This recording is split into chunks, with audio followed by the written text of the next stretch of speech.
I used to work at Best Buy through like producing and all this stuff. And I quit at age 20 and started speaking things into existence. And I'll tell you this, I haven't worked another 9-to-5 job since. It's been 15, almost 16 years now. Yeah. And I think a lot of that comes to a test of just staying consistent, even when I'm like failing. Cause dude, I failed so many times. What's going on? Welcome to the New Music Business Podcast. I'm your host, Ari Herstand, author of How to Make It in the New Music Business, the book. Today, my guest is Anwar Sawyer. Now, this was a live podcast in front of Ari's Take Academy students, and they were able to ask questions at the end.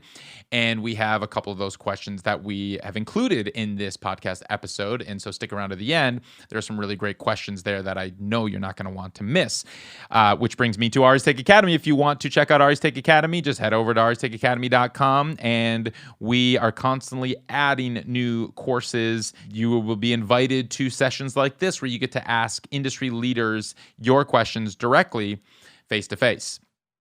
Anwar Sawyer, he started as a producer and songwriter. He currently still is a producer and songwriter. He's based in New York, and he is a classically trained pianist. He studied actually classical piano and composition at both Westminster Choir College and Nyack College School of Music. He is a signed songwriter and producer to Roc Nation Publishing. And he now has started a management company, SMG Entertainment, where his breakout artist is Audrey Nuna. And Audrey Nuna is currently signed with Sony Arista Records. And this episode, we talk about being a producer-songwriter and writing thousands of songs, and even just like how he got the publishing deal and what that means and how to go about that. But also what it was like developing this young artist. He says that he discovered her, and he breaks down what that actually means and how he was actually, he calls it discovered as well. And it's a really interesting story. Audrey Nuna, she has millions and millions of streams. She has done collaborations with DJ Snake and also Jack Harlow. She is honestly, by the time you're listening to this, she might be taking over the world because she is a pop star on the rise. She is about to pop off and explode any minute now. So this is a great episode. I really enjoyed chatting with Anwar, and I think you're going to dig it as well. As always, please subscribe, like, follow this show. Wherever you're listening to this right now, please just pause this, give us a follow, give us a subscribe real quick. And if you're listening on Apple Podcasts, if you could leave a review, that really helps. You can find me on Instagram or Twitter at Ari Herstand. You can find all of us and the show at Ari's Take on Instagram and Twitter. Of course, you can find Anwar Sawyer on the socials as well.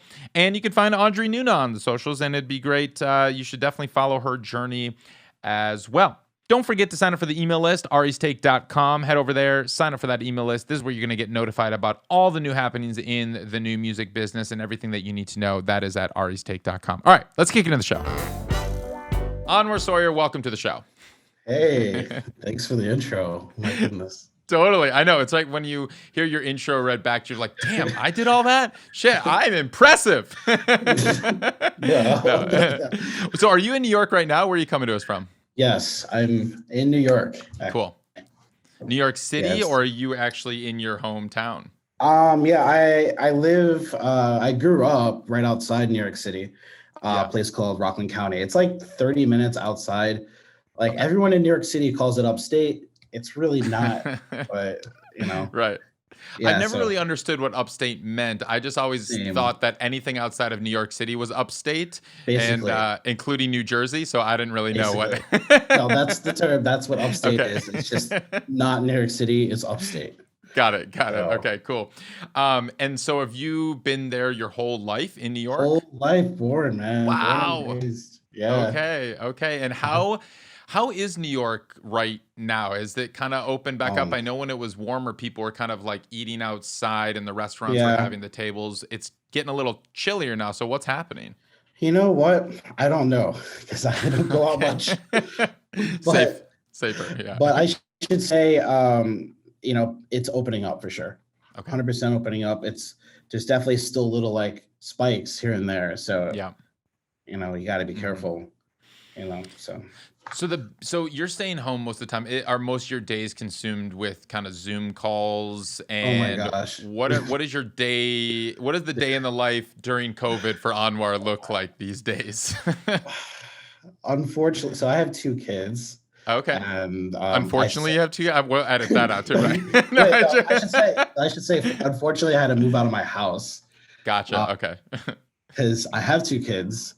Okay. And they've basically all of Sony Music they know my kids. Oh, that's like so sweet. they're just down to hop in every meeting possible, writing session, whatever.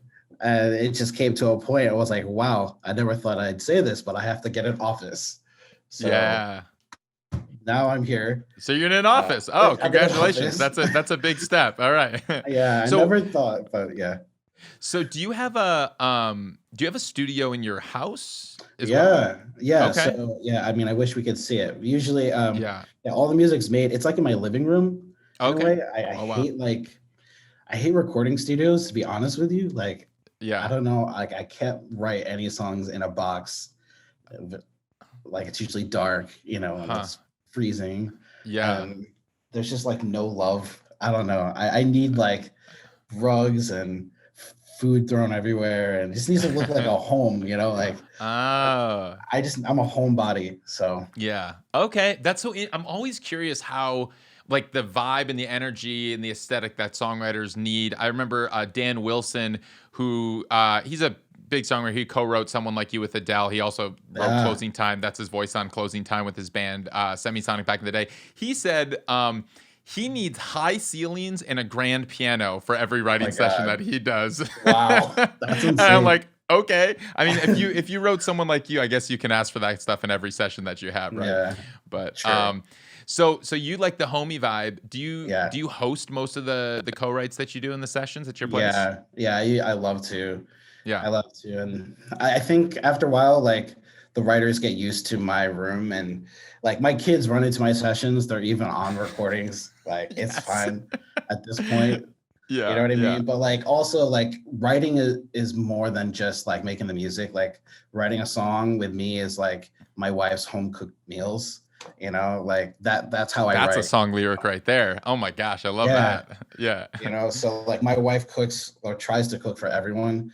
You know, that's like really, like, food is like really important to me, and in my writing, you know, like, just if I could break bread with you, I could write a song with you. You know, writing is so intimate. You know what I mean? I can't do the here 9 to 4 and then you sit the in my Nashville room. style of writing, I can't right? do it. Yeah, you don't do that. Can't. So what's your wife's specialties that she cooks for your co-writers? You know what? I think like a go-to.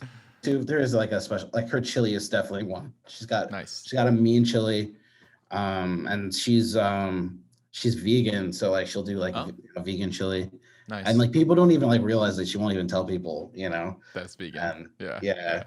Nice. It's really good. Cool. But yeah, food. Yeah. Yeah, so I'm curious. You used a couple times in your bio "discovered," and we're going to unpack that word because we have all independent musicians and managers that are tuning in right now, and you know better than anyone that when we're actually talking to people in the industry, discovered is a very loaded term, and there is really it's not like what our parents think discovered means, like you were on American Idol and I discovered or whatever. You know, it's like there's no discovery. So first off, I want to hear like how the Roc Nation pub deal kind of came about for you, and then I want to get into Audrey Nuna and tell the whole story of how you guys developed that collaboration as well. Yeah, for sure. So a little background. So I've been producing all my life. That's like my number one thing, is producing. Cool. And throughout my 20s, I did the whole like here's my batch of music, emailing to A&Rs, going into offices, and after a while of finally getting there into the office of the A&R, and I'm playing them my heart and soul, and the majority of them are just like on their computer, like, yeah, that sounds good, Anwar. Yeah, I love that.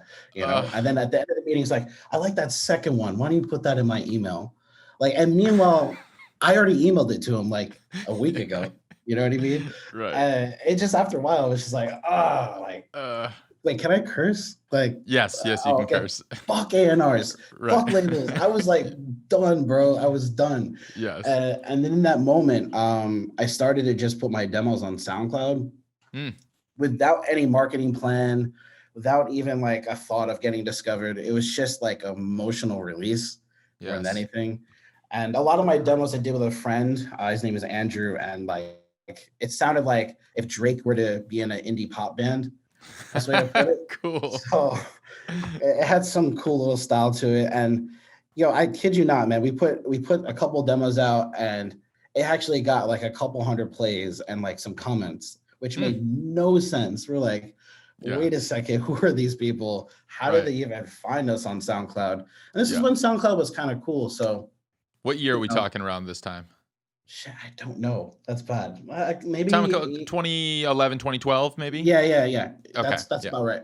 Yeah. And so what happened was, I guess, a lot of blogs started to write about us. And also we didn't have any like promotional plan. We had like a cartoon character of our heads. That was it, and like actually So Far Sounds, have you heard of them? Yes, they like randomly reached out. They're like, yo, like come do some shows. We're like, hey, we're not a band, but thanks. And is this the A+A project that you have out? Yes. Yeah. Hey, man, I did my research. Oh my God. Yeah. So that turned into, from So Far, we did a couple So Far shows, and that turned into us doing an EP and doing like a small little tour. And was not expecting any of that, but through that, a friend of a friend, which just happened to be in the car with Tai, and Tai basically runs Roc Nation. Sure. And yeah, he's the boss. He's a big guy, big guns.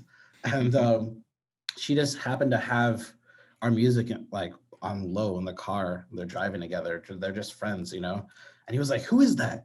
She was like, "Oh, that's my cousin's friend." He's like, No. I need them in my office. I need them. And so we just randomly get a call from Roc Nation like the next day from like a Roc Nation assistant. We're like, "Hey, this is a joke."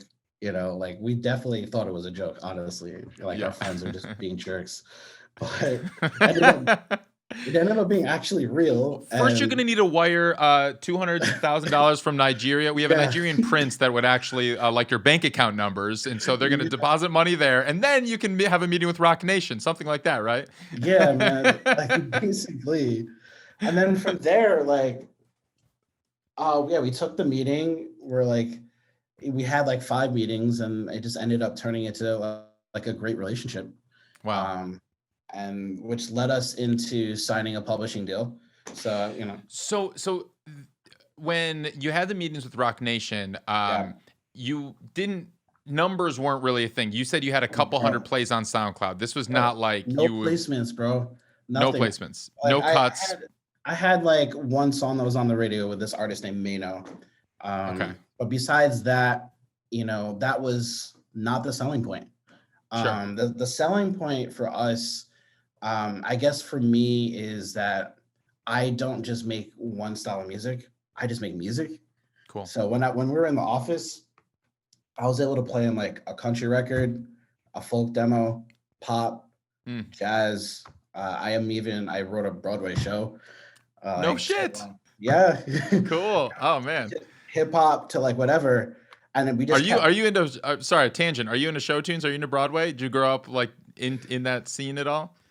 I'm not like well educated like I want to be, but I'd say since I studied classical piano, I was able to like be like a vocal coach for singers. So I'd play lots of Broadway music, and then I've played a bunch of Broadway shows.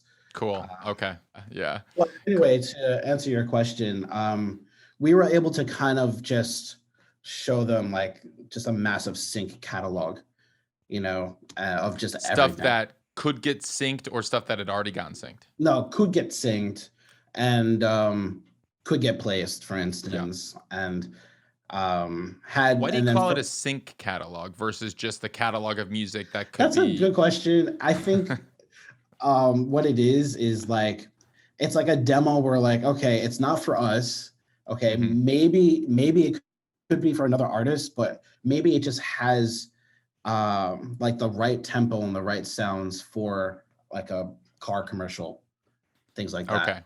Got it. So Got it. we'll sometimes write that in the notes in the track too. Cool. Uh, So this is interesting because so you go in with this very diverse catalog of music, yeah, and Ty Roc Nation, they were all about it. They're like, this is great. Now we yeah, have you can do anything, and we can put any of our artists or any collaborations right. with you. Basically, it was really cool in the beginning. It was really exciting. Like there was like a song that we wrote for Demi Lovato, and he just like randomly just FaceTimed her as we are playing the demo. Like little things like that got us really excited. Yeah. And there was like one particular song that multiple artists cut that basically kind of secured the deal, Oh, okay. essentially. And Um, this was, did they help that? yeah, Okay, so they were kind of trying you out. You hadn't quite signed the papers. There was yeah, no advance yet. It was just like, hey, let's see if anybody bites. right, They bit and are like, all right, now we can make the deal yeah. happen. And that Cool. happened pretty fast too. Like when we started talking to them, they were like, "Oh wow, this would be perfect for Yeah. whoever." Yeah. And it's crazy. That was like a few years back, and that song is still on hold, I should say. Explain what on hold means. Yeah, so it's like, the artist cut it, Okay. it was supposed to make their album, but Mhm. it got pushed away, and which is fine, it happens all the time. But when we followed up, they're like, wait a second, no, like they might want it for the next project. Mm. Cool, bet. So we did that.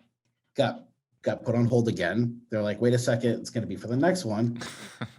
Cool, bet. And so that's where we are right now. Do you get Uh, paid a holding fee or anything? we could. Yeah. Sometimes people will do that. Yeah. For us, it's like at that point, we'll shop it around still, and we'll let them know. Okay. Like, Okay. hey, look, bet. I'm glad you like the record, but we're still gonna play it around for other people, which we have. Okay. So if somebody else wanted to cut it tomorrow and release it, Hell you could. yeah. Okay. Great. If Great. there's Great. no paperwork, bro, Yeah. yeah, it's fair game. That's how I see it. Nice. Um, okay, cool. So what is it like? What is a life as a signed producer songwriter to a publishing company like Roc Nation? What is that like? How does that work? Cool. I'll explain how I feel about it Yeah, essentially. sure. So after I signed, they like hoard me out like session, like met all these writers. It was great. It was Hmm. great. But actually through um all these writing sessions that I was in, I learned something about myself that I didn't want to write. That way at all. Mm, So I was like, hey, look, like it's great that we're writing like hundreds of songs for Rihanna. Great. Love her. Awesome. But like, yo, I kind of want to find my own Rihanna. That's what I realized. I was like, yo, let me find my own Rihanna, cool. and I'll come back and I'll be like, hey, look, here, this is me. Yeah. So it's just so hard. Like writing is so intimate for me that like Mm, if I don't have like the person in the room, I hmm. I can't even like connect like that. Hmm. So Would you do some sessions remotely?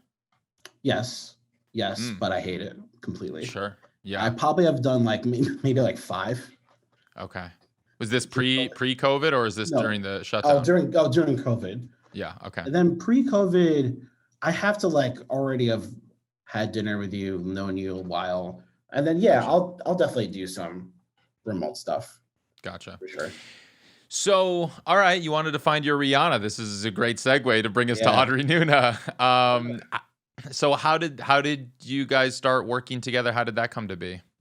Yeah, so I guess in that moment, probably like weeks later when that like realization happened, Hmm. it was just on Instagram. I was just scrolling on Instagram, and I found Audrey playing like doing cover song on her Casio keyboard, nothing crazy. She had like 1,000 followers, maybe, but there was something really striking about her voice that like, I was like, oh my God, I need to talk to you. So I reached out and I had her and her mom by my place.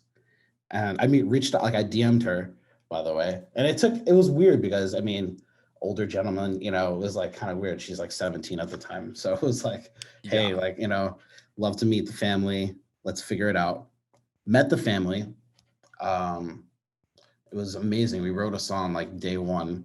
And it ended up actually Audrey interned for me. She was my intern. Cool. Crazy.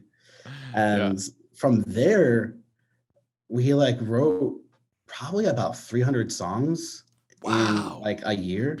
Oh my gosh. Something like that. It was hundreds, just really awful ideas, honestly.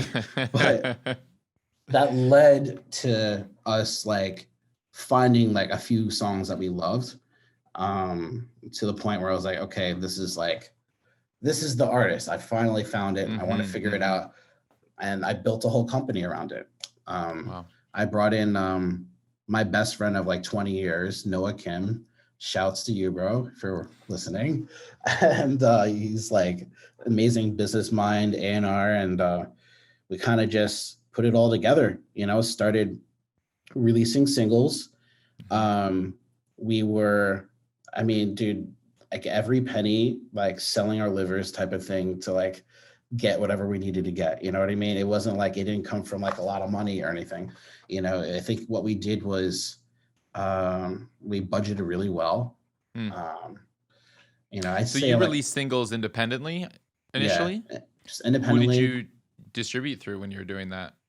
We started off with, I think TuneCore was our first distributor. Okay. And then kind of just have hopped around a bunch and just learned about the benefits, disadvantages, and all that through that. But for the first batch of singles was TuneCore. And I think more than anything, what worked was that, she didn't have a song, she's never had a song go viral per se. It's never been about that. It's always been about the brand, and building like a world is what I like to talk about with, all the artists I work with is, what's inside your world? Like, how do people walk? How do they talk? What do they dress like? What kind of foods do they eat? What are the colors of the buildings? Is there uptown? How do they act uptown? How do they act downtown? And like that detailed. And from that like world, we're able to pull songs. Like, what does the song sound like midtown or downtown or uptown or the suburbs, And that way we kind of developed a brand through the songs, and Audrey, she kind of figured out like she loved the visual side too. She's definitely like a creative director in a way, freaking genius. So through developing both the music and also her creative side, we're able to create like this cohesive brand that just always stayed consistent in a way. And I think from that, each single, the brand just kept growing in some sort of way where maybe it was just like a different font choice that we loved, or maybe we found, a cohesive like color aesthetic or whatever it is. It just kept growing, and the fans just like kept growing with us, So Yeah, go ahead. so you released these few singles independently. Let's talk the first single. So you put your first single out. This was what, 2018? Is that right? I think so. Yeah. Yeah, 80. and that was 80 Deg? Yeah. Okay. And so that's 2018. There's literally 0 fans right now, right? 0, bro. Okay. So what happens after that? In what did you do? Like, how do you promote an artist from scratch? Cool. After you've written, so you have a winner in this song, or at least this is one of the keepers that you dig of the 300 you wrote or whatever, and you release it. What next? What's the release strategy totally independently? Great questions. I think trial and error for sure, because we need to understand who's going to even gravitate towards this type of music, because her music was different. That's definitely number one. So I think like the first single was more like just a market test of like, honestly, our market was just friends and family, you know, but at least we start there to be like, hey, look, what do you think? You know, and from that, we were able to learn like, hey, I like when you did that. I like when you did this, right? And I think so that 80 Deg, there wasn't like a crazy marketing plan or PR or anything like that. It was more like, hey, I'm doing music. Second song, I can't think of what it was. Maybe it was Party. Party. Yeah. Think, yeah. I think during that time period, I spent a lot of months understanding what the Spotify market was more than anything. I really studied the algorithm, where independent playlists held a lot of value then. Yep. And basically we're able to like move the needle a little bit through that. No, let's get into the weeds here. Yeah, go ahead. What are you talking? Playlist push, submit hub, streaming promotions, literally they making your own spreadsheet. They weren't existent. Those weren't existent then. They were like about to pop off. Okay. But we basically did our own playlist push ourselves by reaching out to basically every curator you can think of in Audrey's that would fit in Audrey's world. Cool. You know, so like streetwear people, or she loves food, so like chefs, or I don't know, whatever it was. So you made your own list of user-generated playlists. You found the contact information, and then you hit them up directly, be like, "Hey, love your playlist. I think this song would fit on it," or something. Yeah, and it was like myself, Audrey. I had another intern. We'd like order a pizza, and we'd spend like literally 4 days together in a room, and like 20 hours a day.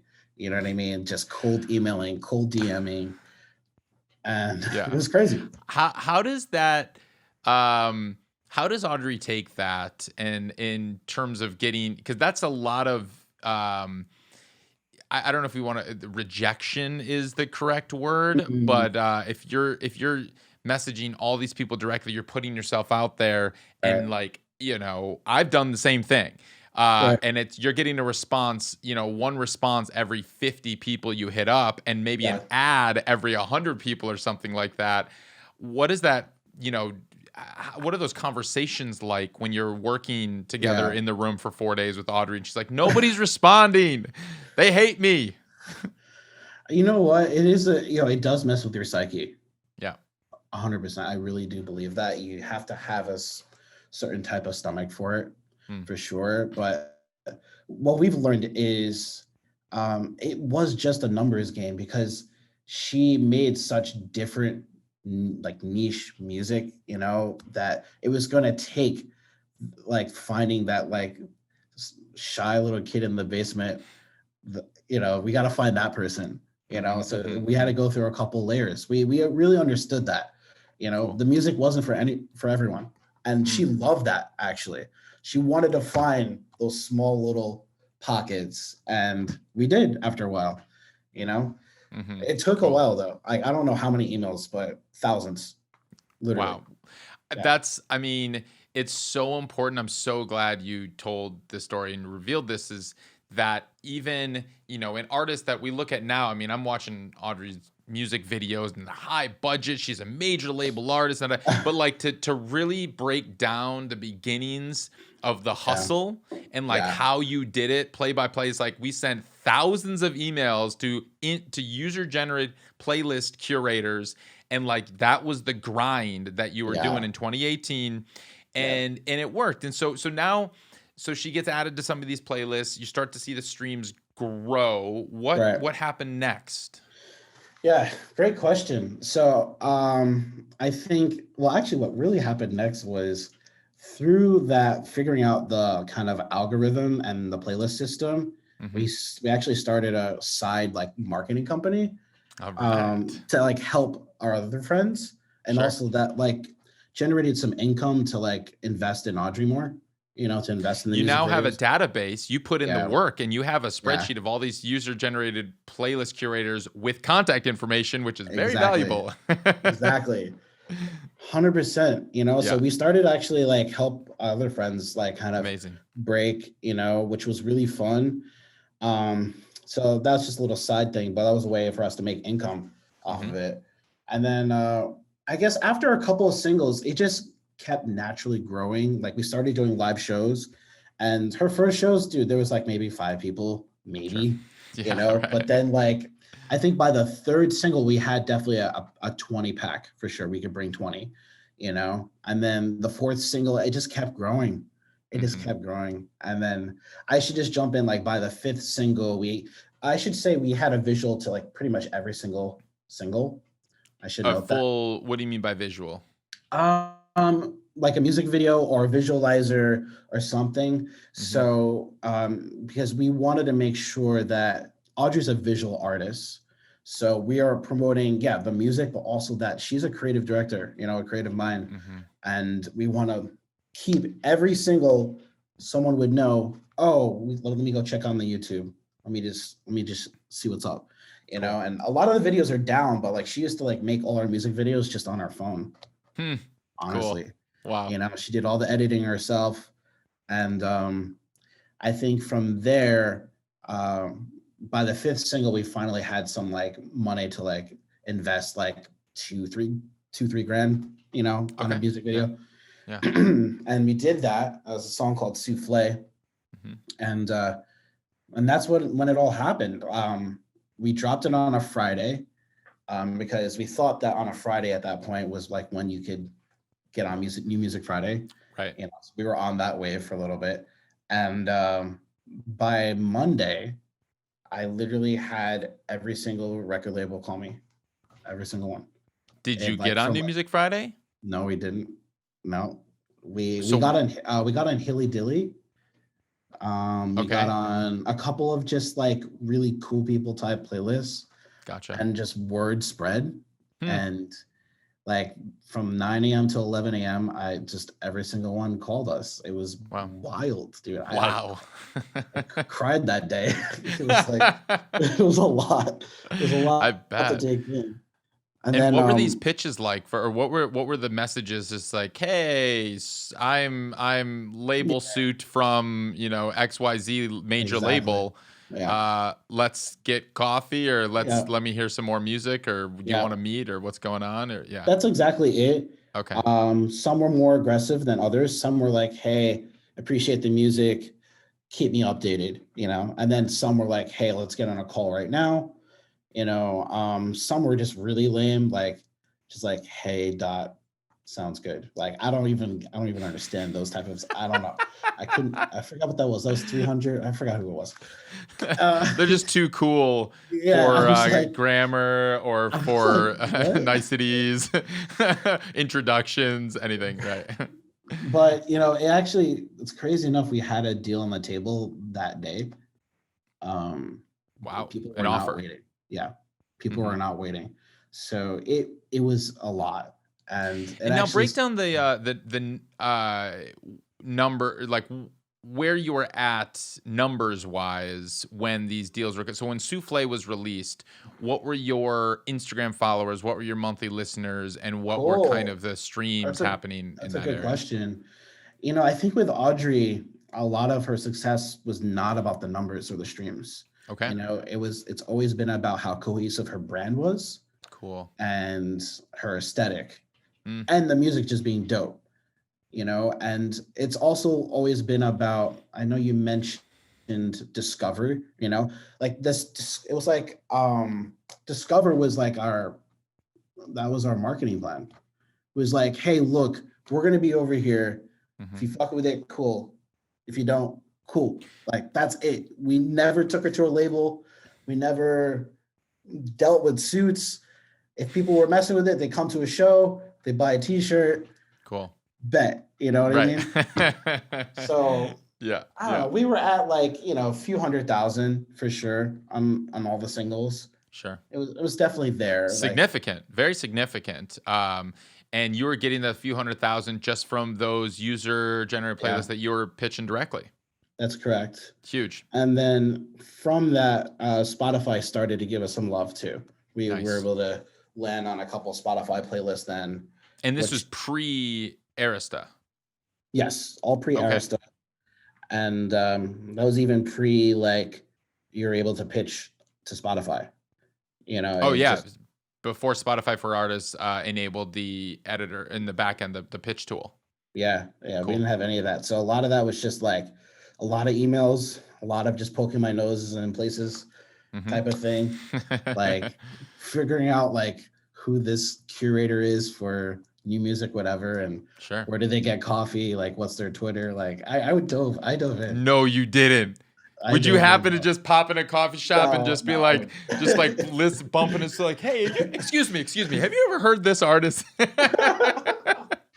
Right. No, we never did, but like we would like take notes in our spreadsheets because like we'll see on Twitter like they posted at a coffee shop or Roast Brilliant. Coffee, whatever it is. We really dove in and got to know the curators.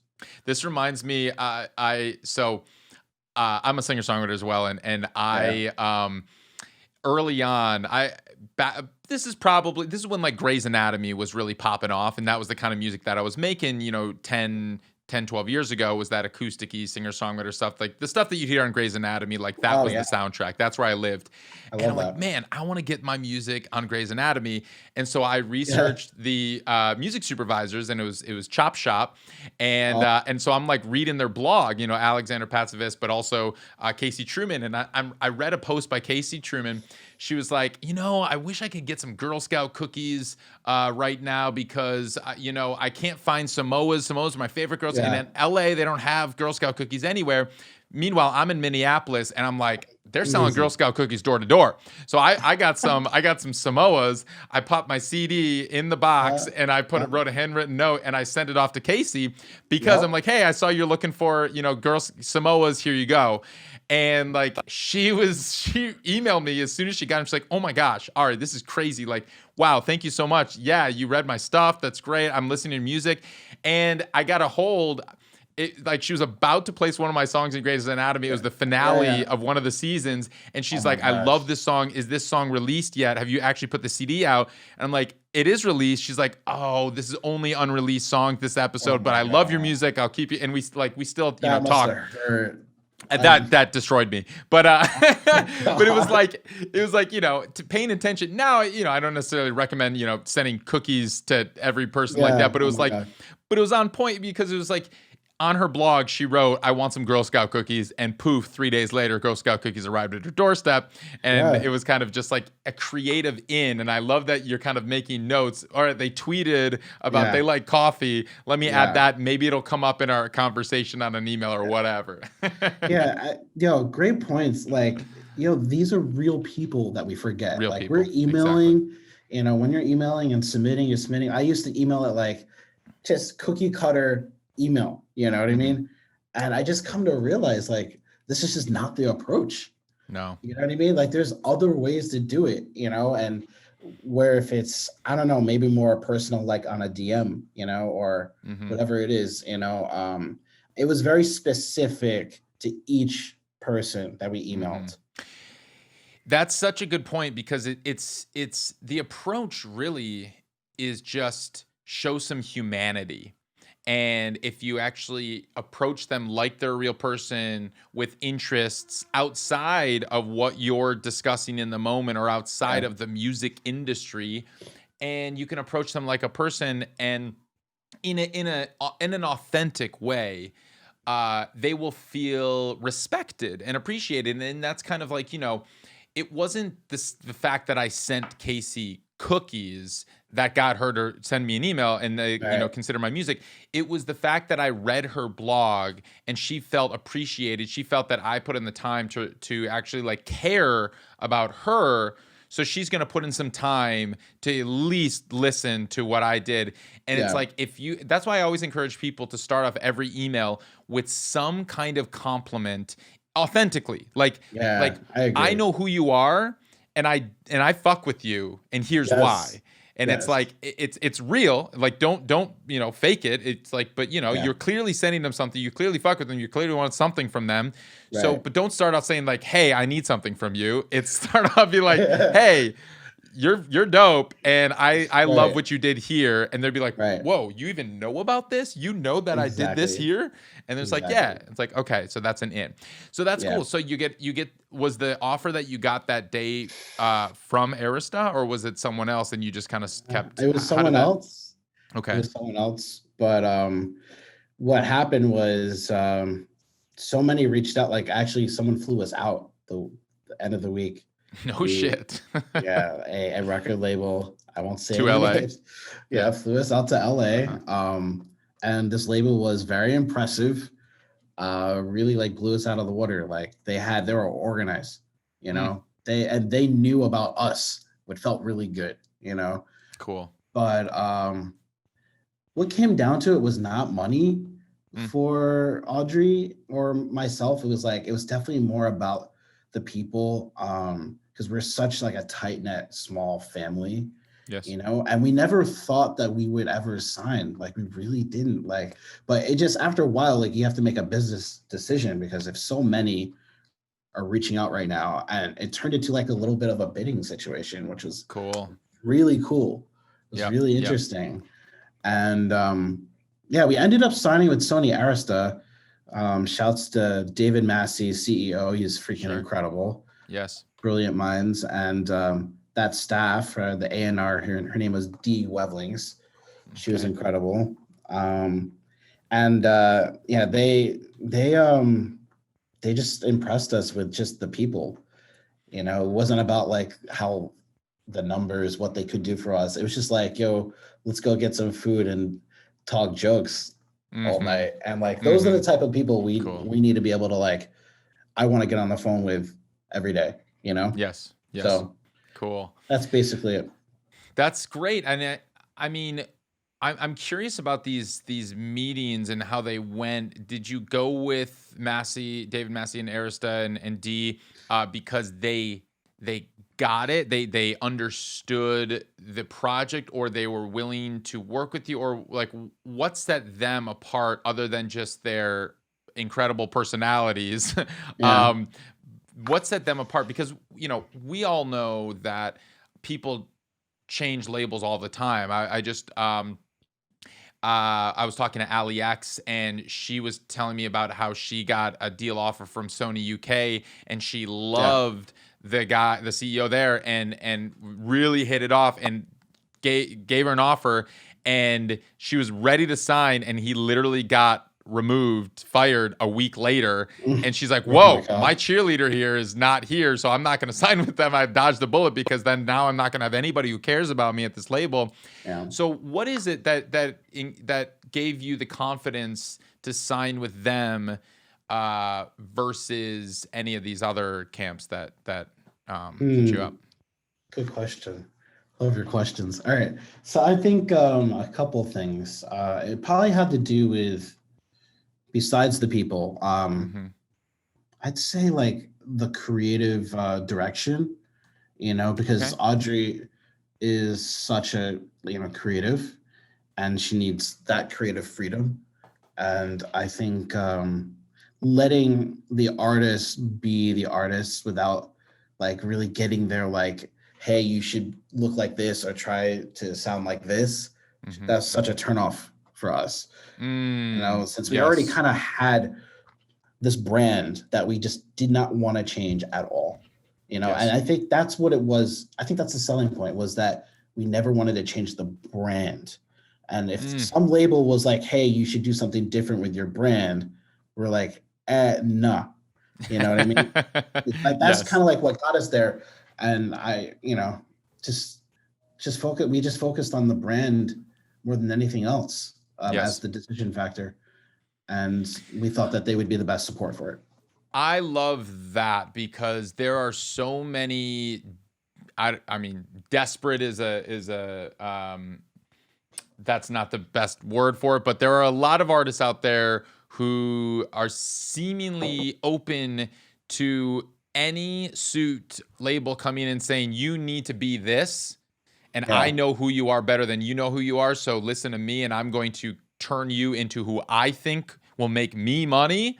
And then the artists are like, Yes, big suit. Yes, you know best. And then they Yeah, change everything about them. They completely lose themselves, and then they have a mental breakdown and they quit music because that shit basically happens all the time, all the unfortunately. time. Yeah, and like it's, I think it's a big testament to you as her mentor that you guys knew to create that world and have a very strong foundation of who this artist Audrey Nuna is before you took those meetings with the labels. You laid such a solid foundation that when labels started approaching you, you knew what to look for and what the red flags were. Anyone who was like, "Well, this is cool, but I think you need to do this." You're like, "Thank you for your time. Take care. Next, please." And I love that you're approaching, David, Massey, and D at Arista as kind of as collaborators, as Right, teammates who right. you can bring on, collaborate with, and they're partners now in the growth of this artist together because you're Yeah, both on the same page and you get it. It's not like here is a blank slate for you to throw money at and craft in any which way that no you way. think is going to make you money. Right. It's Cool. just not us. Just Right. yeah. I love that. That's great. Let's take some questions. We have we Cool. have a live audience here today. So let's bring in some questions. So Crazy. Lance, I'm going to click allow to talk here. So Lance, come on in and Oh, this is cool. what's Hey, can you going hear on, me? Lance? Yes. How are you? Awesome. Yeah, thank you. This has been like super insightful. One thing I wanted to ask was for like an artist or songwriter that, wants to work with people like you at like the creative songwriting production at that level before even, getting music out there to playlists and labels. Do you have any recommendations of kind of best ways to like get in touch, get that exposure and like connect with, people like you? Yeah, great question. I think for me, a lot of the people that I want to collaborate with, I discover on my own in a way. Like I'll just randomly find them on like Fresh Finds on Spotify, or I'll just dive deep though. I'm on like some random SoundCloud and I'll go like 10 pages deep. It sounds like this, sounds like that person, it sounds like that person. And then you might have 5 followers, but like I'm a SoundCloud head, so like I'll listen. I'm Mm, into it. You know what I mean? And I've found some really, really dope collaborators that way. That's So awesome. what I suggest is like you should definitely have a platform to showcase your music, your demos even. I think SoundCloud is a great tool for that, where it's like almost official. I mean, now they're actually doing distribution, but I think it's a cool way to do it, and maybe even do some branding, of some sorts as well, and make sure you have all your links there, and it's easy to contact you. I think mm, that's always been an issue too. Like I'll find someone dope on SoundCloud or on Instagram, but it's like tough to figure out how to get in contact with them. You know what I mean? So I think all of that comes into play. And then another way is too, like I just love jamming out with random people. So like, I think locally I've connected really well, and being in New York is definitely a huge advantage, of just like, I'll just meet someone at a show and like they're crazy at the guitar, like, yo, why don't you come over? Let's jam out, mm. and I think through that, just like real people to people connection is an amazing way to do it post Love that. COVID, I guess. Yes.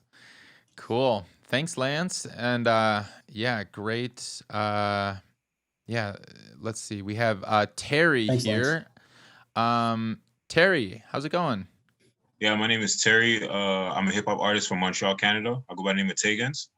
I've been doing my thing for a while, just trying to grow locally at the same time online as every other artist is. However, I'm at the space now where I'm really trying to hammer down what success means to me, because all the time, you have the Ari, I follow your podcast a lot, and I really appreciate when you ask this question. Sometimes you ask like, what does success mean to you, and everybody has a different answer. I've been asked that question a few times. However, I don't know what my answer is yet, so I'm trying to hammer it down and try to like really identify that way I can put it on my whiteboard.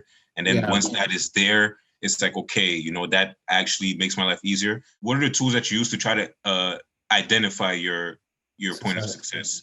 Great question. I think a couple things. with all the artists that I'm developing or managing, we definitely we have a whiteboard, we vision board all the time. I think it's really important to speak things into existence. You know, even for myself, because I should say this, I'm a music producer, right? I had to say that in front of the mirror many times because somehow I have to support a family through this. You know what I mean? Yeah, absolutely. And I used to work at Best Buy through producing and all this stuff. And I quit at age 20 and started speaking things into existence. Okay. And I'll tell you this, I haven't worked another 9-to-5 job since. It's been 15, almost 16 years now. Yeah. And I think a lot of that comes to a test of just staying consistent, even when I'm failing. Because, dude, I failed so many times. Yeah. That's pretty much all I do is fail. Maybe you only see the wins, but dude, I've failed so much this week. It's crazy. You know, it's crazy. I'm not gonna tell you about all of them because that's awful. It's gonna be depressing. You went through that, you know? Fuck that. So I think more than anything is, write out your vision board, be detailed about it, you know, and maybe put in the small wins, you know, we like to say, put in your small wins, your medium wins, and your big wins. Okay. You know? And I tell you, you'll start to see the small wins actually happen, and you'll be like, wait, I'm successful, you know? So yeah, that's kind of an idea. Thank you. Appreciate it. Appreciate it. Thanks for the question. Thanks, Terry. I love that. It's the small wins also can be looked at as goals, and it's we talk about goals a lot, and it's making sure that you come up with these, what's the acronym is SMART goals, and that's it's that they're specific, they're measurable, they're attainable, they're realistic, and they're time bound. And so when you might call it a small goal, but it's kind of, or a small win, it's all right, I want to see this happen, but I want to see this happen within 6 months, and I want to see it is realistic based on where I'm at. And I love that because at least you can check some things off, and you can say, okay, I did this. I actually did it. And sure, I'm not getting a Grammy in 6 months, but I might get my first check from TuneCore in 6 months, and that's my first big win. Whoa, I got paid for music that I made. Huge, So that's cool. Amazing. Well, to wrap this up and to kind of to go off of to piggyback off of Terry's question, because I do ask all my guests this as the final question. What does it mean to you, Anwar, to make it in the new music business? It's a really good question. So I already feel like I've made it. You know what I mean? I don't need a lot. You know what I mean? I think I've just been really, really content with every stage that I'm at, so I'm so happy now. I'm winning now. I'm talking to you. This is a freaking win, what else do I need? I just hate the mentality of we want more, we want more, we want more, we want more, we want more. And then we kind of we miss all the wins. We're missing a lot in our lives. You got up today, you ate, you wrote a song. Win, bro. Yeah. I think, what do I want? Success. I think more than anything, I want to build my company more. I'd like to, I look at Scooter Braun, someone like that, and being man, I want to be that guy one day, that'd be really cool, but besides that, dude, I'm just really chill right now. Yeah, so that's awesome. That's I the love best it. way I can put it. I love it. I love it. Well, Anwar, thank you so much for being on the show. That was just beautiful wisdom and endless gems that you dropped this whole time. So really appreciate that. And have a great rest of your day. Thanks, everybody. Thank you, guys. All Cheers. right, take care.